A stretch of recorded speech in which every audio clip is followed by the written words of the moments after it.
Bienvenue à toutes et à tous. Un peu dans la continuité des études du matin sur le sujet de Dieu, la connaissance de Dieu. Ce sera un petit peu en parallèle avec ce sujet-là que nous avons vu, que nous voyons pour le moment. Et si je vous pose la question, d'abord, est-ce que vous connaissez Dieu? C'est la première question qu'on pourrait se poser. Mais la question que je vous pose, c'est qui vous connaît le mieux? Alors, je vois que ça fulmine, mais parfois c'est direct.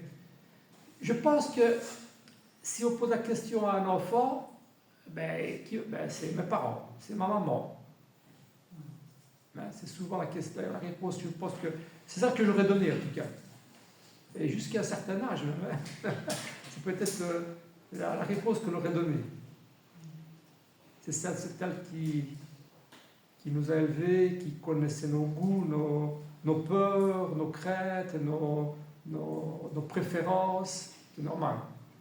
Avec qui on passait le plus de temps, c'est normal. Et puis peut-être c'est passé à la vie escalée, on perd ses parents, puis c'est peut-être le conjoint. Le conjoint, le meilleur ami, ou la amie qui vous connaît le mieux. Et j'ai une réponse encore meilleure que celle-ci, que vous pourriez apporter. C'est que celui qui vous connaît le mieux, c'est Dieu, justement, pour revenir un peu au sujet de ce matin. Celui qui nous connaît le mieux, c'est Dieu. Il y avait un qui était vraiment conscient de cette vérité. Il y en a plusieurs, bien sûr. Mais David, pour reprendre d'abord un passage dans l'Ancien Testament, et un passage que j'aime beaucoup, qu'on connaît pratiquement presque par cœur, tellement on l'a lu, c'est le psaume 139. Psaume 139. Et à la question qu'on aurait posée à David, eh bien je pense qu'à ce moment-là, en tout cas, peut-être lorsqu'il était enfant, il aurait aussi posé, c'est ma maman, ou c'est mon papa. Mais à ce moment-là, lorsqu'il écrit les psaumes, eh bien, on est certain de sa réponse. Il aurait répondu, celui qui me connaît le mieux, c'est Dieu.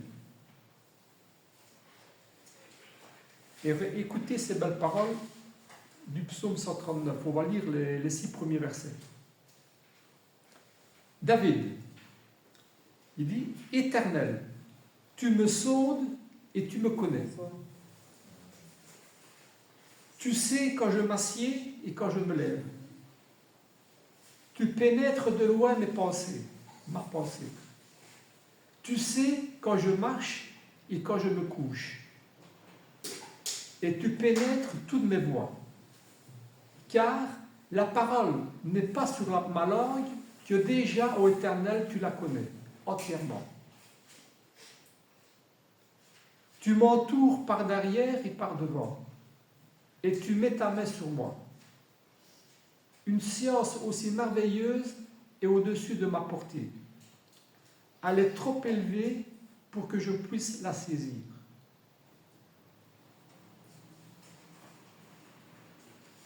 C'est vraiment des paroles qui témoignent de cette réalité,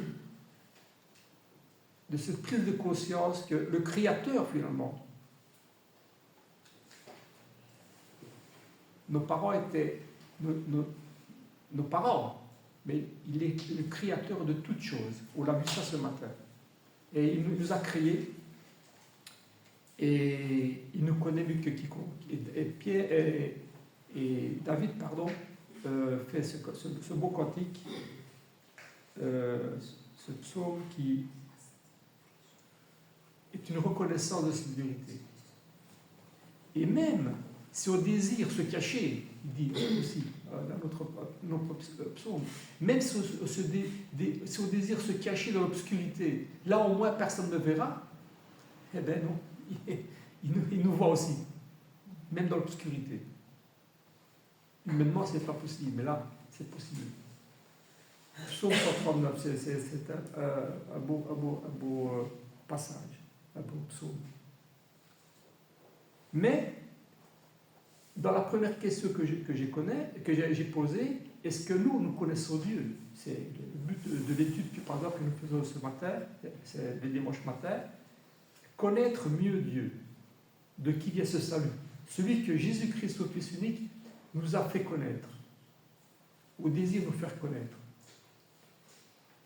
Par sa vie, par ses paroles, et par la parole qu'il nous a laissée.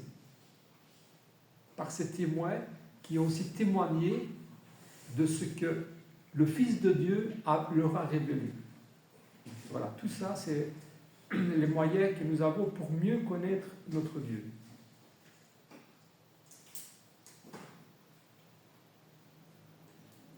Finalement, c'est le but pour lequel Jésus est venu. C'est de nous faire connaître son Père. En 2 Pierre, chapitre 1, les premiers versets. 2 Pierre,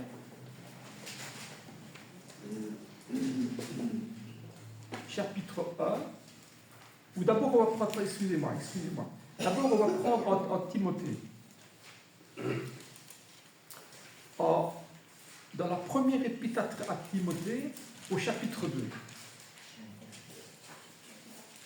Premier Timothée, chapitre 2. Et c'est aussi un verset que l'on connaît bien parce que ça souligne ce que je veux souligner moi-même ce matin par rapport à la connaissance de Dieu, la connaissance de la vérité. Et Timothée, il dit, après avoir, on ne va pas lire tous les versets qui précèdent, mais il dit, cela est bon et agréable devant Dieu notre Sauveur, qui veut quoi? Qui veut que tous les hommes soient sauvés et parviennent à la connaissance de la vérité. Car, Stéphane connaît déjà le verset. Et un seul Dieu et un seul médiateur. Ouais. Entre Dieu et les hommes, à savoir Jésus-Christ, homme qui s'est donné lui-même en rançon pour nous. C'est le désir, c'est le but pour lequel il a envoyé son Fils Jésus-Christ. Que nous ayons la vie éternelle, mais comment? En le connaissant. Et le connaître, ça passe par celui qui l'a envoyé. C'est le seul moyen, c'est logique. Celui qui l'a envoyé, son Fils unique, Jésus-Christ. Pour nous faire connaître quoi? Ce qu'on a vu ce matin. Il y a un seul Dieu. Il y a une seule espérance qui vient de ce Dieu-là. Il y a une seule foi qui découle de ce que Jésus-Christ, son Fils unique, nous fait connaître de son Père. Tout ça, c'est logique, si on veut bien l'accepter comme c'est. Il y a un seul Dieu et aussi un seul médiateur. Ça dit ce qu'on voit en Éphésiens chapitre 4. J'ai une petite remarque, et j'avais noté parce que c'est assez remarquable par rapport à ce qu'on voit ce matin. Il y a un seul Dieu avec cette distinction qu'il fait avec un seul Seigneur. C'est quand même important. Et un dictionnaire, le petit index biblique, on dit que c'est quelque chose d'indépendant. Moi j'ai été voir les versets, chercher des versets quand même, c'est intéressant. Il y a un sujet, vous cherchez par exemple sur n'importe quoi, sur le baptême, et il vous dit les versets qui parlent de ce verset-là, de ce sujet-là, mais sans faire de commentaires normalement. Et j'étais assez frappé quand même ces jours-ci parce que j'ai été voir, je ne sais plus quel mot c'était pour avoir des versets, et c'était justement le mot Dieu par rapport à la préparation que je fais des études ce matin. Et avant de parler, de donner les versets qui parlent de Dieu, il y avait un petit commentaire qui était fait, ce qui est assez rare dans le petit index. Il y a un petit commentaire. Écoutez ce qu'il dit. Dieu. Caractéristiques de Dieu. Elle dit, les auteurs du Nouveau Testament enseignent qu'il n'y a qu'un seul Dieu. C'est bien. Tel que présenté dans l'Ancien Testament. Et enseignent quoi? Ils enseignent que Dieu est le Père, le Fils et le Saint-Esprit. Cette vérité est révélé spécialement dans la venue de Jésus-Christ et du Saint-Esprit. Il démontre qu'ils sont trois en un. Les Écritures démontrent cette vérité. Et là, j'étais comme assez étonnant, parce que ça reste pas un livre de telle église, ça reste un livre normalement assez indépendant dans le sens où il a le but simplement de choisir des versets. Mais là, il s'est positionné, à mon avis, c'est celui qui a préparé ces recherches-là, il croyait ça, et il a dit que quoi?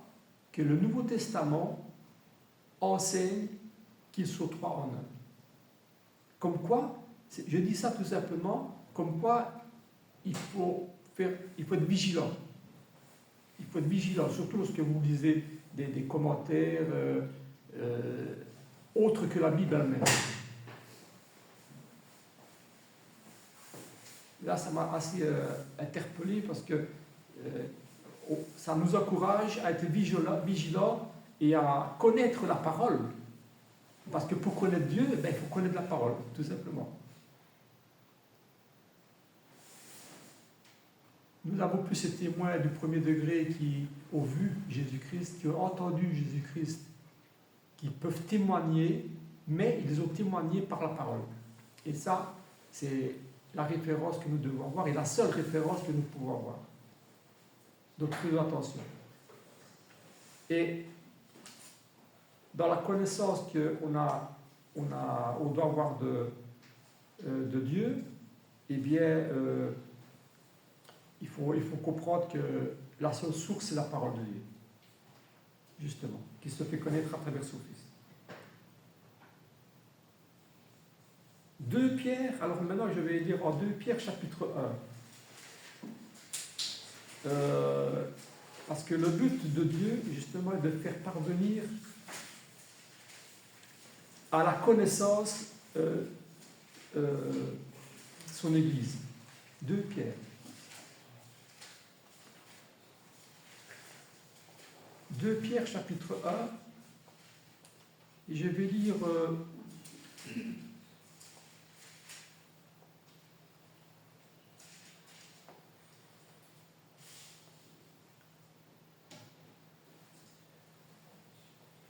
les 3 premiers versets. 3 ou 4, je ne sais pas. Il dit, Simon Pierre, il se présente, serviteur et apôtre de Jésus-Christ, à ceux qui ont reçu en partage une foi du même prix que la nôtre. Ça déjà, ça n'a rien à voir, mais ça me fait du bien de dire ça. Parce que parfois on a fait des catégories dans l'Église, et ou alors on dit, il y a 2 espérances. Il y a des églises il y a plusieurs espérances. Non. Même Paul, le grand Paul, a dit, je vous écris ces choses à vous qui avez la même espérance que la nôtre, que moi. Moi, ça me réconforte.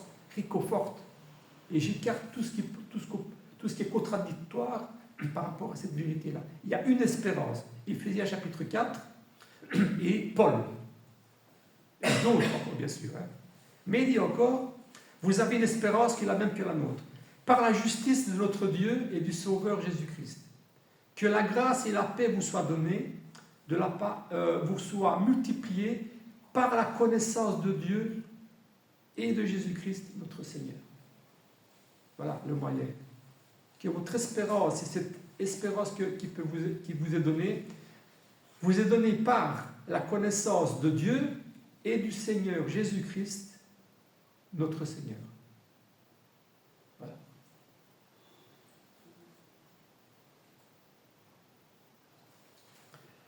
Donc voilà la source. Connaître l'Éternel, c'est le but que nous avons, mieux connaître l'Éternel. Voilà le salut de l'homme finalement. Et il y a ce beau verset que le prophète Jérémie a écrit aussi pour un passage dans l'Ancien Testament. Il dit, et c'est Dieu qui parle en fait, par ce prophète, par la bouche de ce prophète. Il dit, je leur donnerai un cœur pour qu'ils connaissent que je suis l'Éternel. Ils seront pour moi un peuple, et je serai leur Dieu. S'ils reviennent à moi de tout leur cœur. Voilà le but. D'avoir ce retour à l'éternel, au Dieu créateur, pour avoir la vie éternelle, pour qu'il soit ce Dieu unique pour eux et qu'eux soient son peuple unique aussi. Mais le peuple unique, c'est l'Église, bien sûr. C'est l'Église.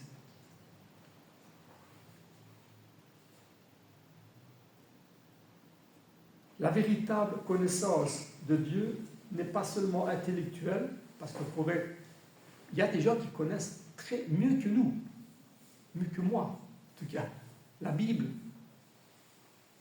de grands théologiens, mais peut-être avec un cœur peut-être qui n'est pas aussi, une conscience, je ne sais pas comment on pourrait dire, non pas qu'il ne faut pas se surélever, mais je veux dire il faut s'approcher de la parole de Dieu avec un cœur d'enfant, comme dit Jésus lui-même.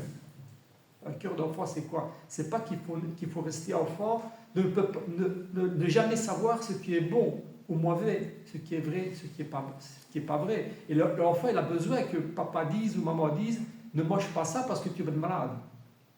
Ne fais pas ça parce que tu vas te blesser. C'est pas comme ça qu'il faut rester. Mais être un enfant, dans le sens où il faut accepter la parole, on l'a déjà dit, on connaît, mais je le répète, être un enfant dans le sens où il faut voir la parole, il faut lire la parole et accepter la parole comme un enfant dans le sens avec un cœur pur, avec un cœur transparent, avec une conscience pure. Si papa dit ça n'est pas bon, ben je sais que ça n'est pas bon. Il n'y a pas de doute. Si la parole me dit ça, c'est la vérité, et ça, c'est un mensonge, j'accepte comme un enfant que ça, c'est la vérité, et ça, c'est un mensonge. C'est ça, la vérité. Le sens de la définition d'un cœur d'enfant. Et donc, ce n'est pas seulement une connaissance intellectuelle, mais c'est une connaissance pratique aussi, et qui doit entraîner une communion. Une communion. Parce que finalement, c'est quoi l'Église? C'est quoi le chrétien? C'est une assemblée où c'est une personne qui est rentrée en communion avec Dieu. Et il y a un autre verbe qui est utilisé dans la parole, c'est une personne qui s'est réconciliée. Il y a une réconciliation. Parce que, qu'est-ce qu'il dit ici, le verset qu'on a lu en Jérémie? Il dit, je serai pour eux l'Éternel, et ils seront pour moi un peuple, s'ils reviennent à moi de tout leur cœur. C'est une réconciliation, hein? Parce qu'on connaît toute l'histoire du peuple dans l'Ancien Testament, ce qui est ça. C'est une sinusoïde continue d'idoles, et puis revenir à Dieu, et puis on est retenu par la fidélité à Dieu, et puis la désobéissance à Dieu, et c'est toute l'histoire du peuple dans l'Ancien Testament. S'ils reviennent à moi, eh bien, il y a comme le pardon. Et donc il va y avoir cette réconciliation. Mais parfois on peut chuter avec la connaissance qu'on a. Et on peut s'opposer à Dieu, même avec une très grande connaissance. On sait que le malin connaît mieux que nous-mêmes. Il est convaincu plus que nous-mêmes de l'existence de Dieu, de qui il est. Mais ça reste... Alors c'est bien ce qu'il en est. Et c'est pour ça que Salomon dit aussi, la crainte de l'Éternel est le commencement de la science. Et dans le mot science, on peut dire de la connaissance. On pourrait dire, la crainte de l'Éternel, c'est le commencement de la connaissance. Parce que si on n'a pas cette crainte de l'Éternel, ce respect et ce désir de servir l'éternel et d'accepter l'éternel, on peut avoir cette connaissance, un grand érudit, en n'étant pas réconcilié avec lui, autrement dit dans le corps unique qu'on a vu aussi, qui est l'Église. Donc Dieu veut que tous les hommes soient sauvés, ils parviennent à la connaissance de la vérité, car il y a un seul Dieu et un seul médiateur entre lui, Jésus-Christ, homme.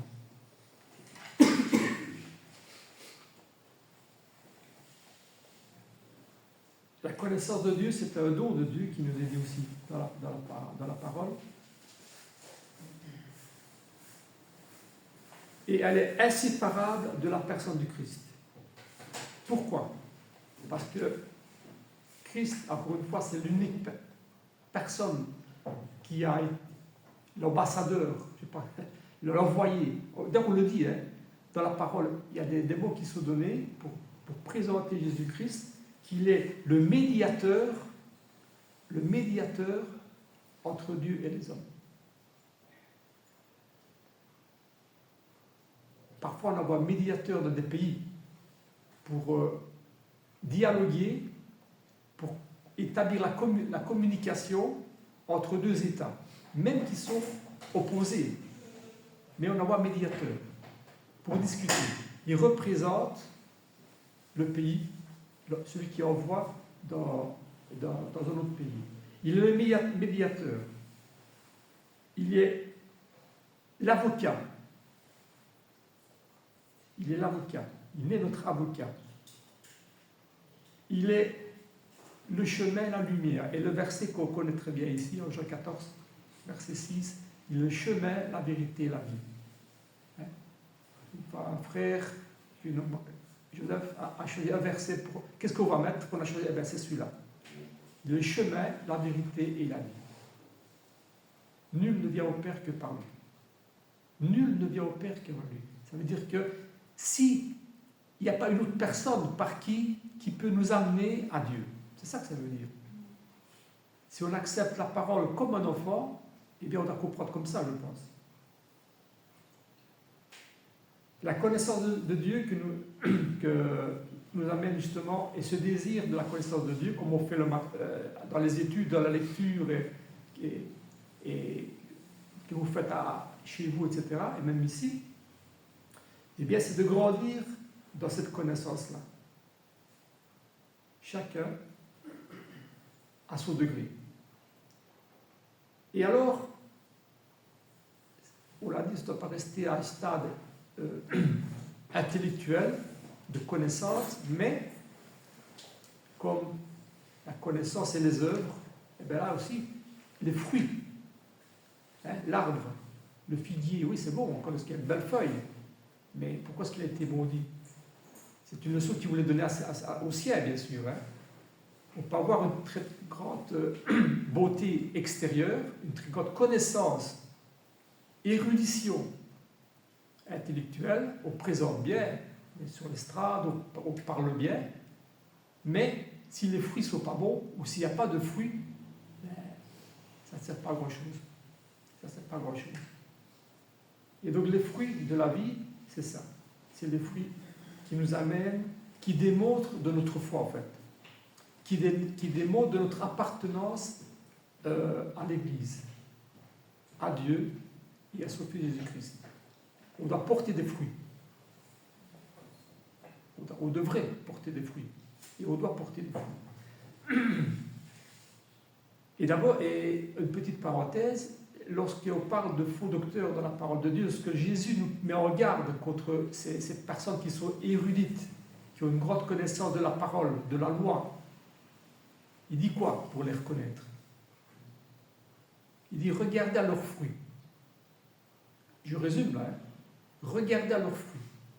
Et si les fruits ne sont pas bons, ne les écoutez pas. Et nous aussi, il faut se regarder à nos fruits.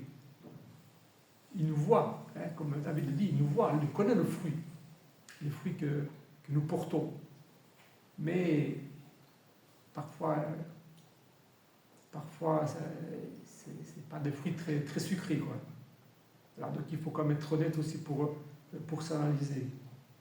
Mais ces fruits que nous portons devraient grandir, devraient se multiplier et devraient toujours avoir une qualité meilleure, de jour en jour. Ça devrait. Ça devrait. Ça, c'est la croissance chrétienne qui doit aller avec la connaissance. Une plus grande connaissance de la parole qui va en même temps avec les fruits que nous portons. La connaissance de Dieu, elle porte ses fruits. Elle devrait porter ses fruits. Ses fruits, c'est quoi? On pourrait en citer une multitude. Mais d'abord, c'est que la connaissance de Dieu, elle nous libère, elle nous affranchit. Ah oui. Reconnaissez que cette personne-là, il ne faut pas la suivre parce que c'est la connaissance qui me permet de dire ça. La connaissance que Dieu nous donne par sa parole. La parole dit ça, donc ce que tu dis là, je ne l'accepte pas. Elle m'affranchit de ça, de cette servitude-là. Et il y a beaucoup de personnes, malheureusement, qui dans le monde sont asservies à d'autres connaissances, je dirais, à d'autres personnes par manque de connaissances. On va lire un passage en Jean chapitre 8. Jean chapitre 8, c'est Jésus qui parle. L'évangile de Jean chapitre 8.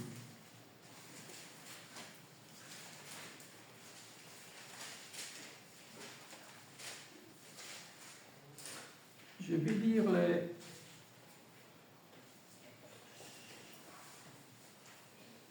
les versets 31 à 33. Jean 8, versets 31 à 33. Et verset 30, c'est. Comme Jésus parlait ainsi, plusieurs crurent en lui. Et il dit aux Juifs qui avaient cru en lui, si vous demeurez dans ma parole, vous êtes vraiment mes disciples.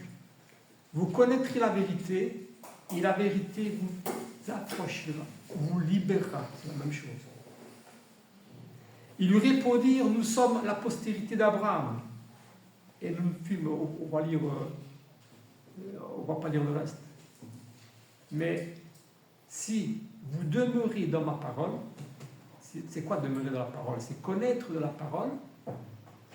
Et si on vit cette parole, si on porte des fruits, parce que nous sommes attachés à cette parole comme un serment est attaché au cep.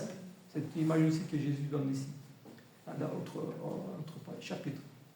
Eh bien, on porte des fruits, comme le figuier, la branche qui est attachée à l'arbre, au tronc, porte des figues. Et comme le chrétien porte des fruits de toutes sortes, de vrais, s'il est attaché à Christ. Si vous demeurez dans ma parole, vous êtes vraiment mes disciples. Vous connaîtrez la vérité, et la vérité vous affranchira. Lorsque je vois des mauvais fruits, eh bien je dirais ça c'est pas bon. Parce que ce n'est pas des fruits qui sont nés et qui croissent du serment qui est Jésus-Christ. C'est ça que ça veut dire. Enfin, une des définitions qu'on pourrait donner. Si donc le Fils vous affranchit, verset 36, vous serez vraiment, réellement libre. Parce que nous sommes affranchis par Jésus-Christ. Et c'est le seul moyen. C'est le seul moyen. Elle nous libère, elle nous affranchit. Elle est bien sûr, alors, par d'écoulement, on va dire, de cette vérité-là, elle nous donne la vie, et pas n'importe quelle vie. Elle nous donne la vie éternelle. Et dit aussi en Jean chapitre 17, « Or, la vie éternelle, c'est qu'ils te connaissent, toi, le seul vrai Dieu, et celui que tu as envoyé. » C'est qu'elle te connaisse. La vie éternelle, c'est ça. C'est que nous connaissions Dieu, comme on essaie de le connaître par sa parole et par les fruits que nous portons, mais aussi par Jésus-Christ, parce que c'est lui qui nous fait connaître. Donc, encore une fois, il faut prendre tous les versets qui parlent d'un même sujet. C'est en Jean chapitre 17. La connaissance de Dieu, elle nous fait grandir spirituellement. Donc c'est une croissance. C'est pas qu'on se fait baptiser et on a toutes ces connaissances-là. Et même après 50 ans d'études de la parole, on apprend encore. On apprend encore. Mais le baptême est l'engagement de ça. Je m'engage. On entre dans cette école où nous sommes, une fois de plus, élèves et professeurs. On entre dans cette école pour grandir spirituellement. Colossiens chapitre 1.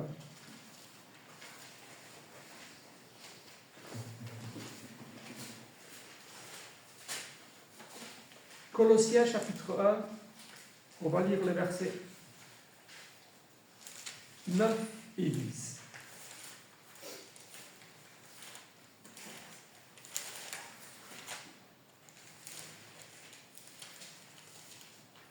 C'est pour cela que nous aussi, depuis le jour où nous avons été informés, nous ne cessons de prier Dieu pour vous et de demander que vous soyez remplis de la connaissance de sa volonté, en toute sagesse et intelligence spirituelle, pour marcher d'une manière digne du Seigneur et lui être entièrement agréable, portant des fruits en toutes sortes de bonnes œuvres et croissant par la connaissance de Dieu. Voilà, ça résume tout ce qu'on a dit. Et Paul, il est conscient bien sûr de cela, et il prie pour l'Église. Il prie pour chaque frère et sœur, afin que nous croissions dans cette connaissance. Et la connaissance de la volonté de Dieu. Pour croître en sagesse et en intelligence spirituelle. Je ne sais pas si on prie assez pour que Dieu nous donne la sagesse. Personnellement, il y a 3 mots qui reviennent souvent dans la sagesse, l'intelligence, mais non pas une intelligence pour dire je suis plus intelligent, c'est une intelligence par l'étude de la parole, tout simplement, et par l'esprit que Dieu donne. Je vous encourage, je nous encourage, chaque fois que nous ouvrons peut-être la Bible, la parole de Dieu, ou chaque fois que nous allons parler, de demander à Dieu qu'il nous remplisse de l'esprit, de la sagesse et de l'intelligence qui vient de sa parole. Pour justement que ce soit toujours des paroles édifiantes. C'est encore un mot important dans la parole de Dieu, qui édifie, qui ne détruisent pas, mais qui édifie, qui corrige. L'édification, ça peut être une correction aussi. Hein. Parfois, j'ai besoin qu'on nous corrige pour retomber dans le beau chemin. Ça, c'est aussi une édification, ça. On le voit dans les épîtres. Dans les épîtres. Donc, la connaissance nous affranchit, elle nous donne la vie, bien sûr, elle nous fait grandir spirituellement, elle nous fait croître. Et enfin, je reviens au tout début de l'étude de ce matin, elle nous unit. Parce qu'Éphésiens chapitre 4, qu'on a cherché tout à l'heure, c'est ça. C'est une exhortation à l'unité dans l'Église. Et bien la connaissance de Dieu nous unit. Et ça veut dire que chaque fois qu'il y a des problèmes, des tensions, des divisions, eh bien il faut retourner à la source. Il y a un seul Dieu. Et qu'est-ce qu'il est des dieux? Il y a un seul corps, un seul esprit, un seul Seigneur, un seul Dieu, un seul baptême. Donc tout ça, ça ferme le cercle. Et je vois le mot cercle là. Pour entretenir, et ce n'est pas là pour créer cette unité dans l'Église. Voilà, c'est un gros sujet qui va nous faire réfléchir et nous situer par rapport à notre foi. Oui, justement. Tu as pris l'exemple des parents qui corrigent leurs enfants, dire c'est bien, c'est pas bien. Mais nous aussi, nous avons un papa, je veux dire, Dieu le Père, comme disait Joseph Salvatore, notre papa, qui lui aussi nous corrige par sa parole, ce qui est bien, ce qui n'est pas bien.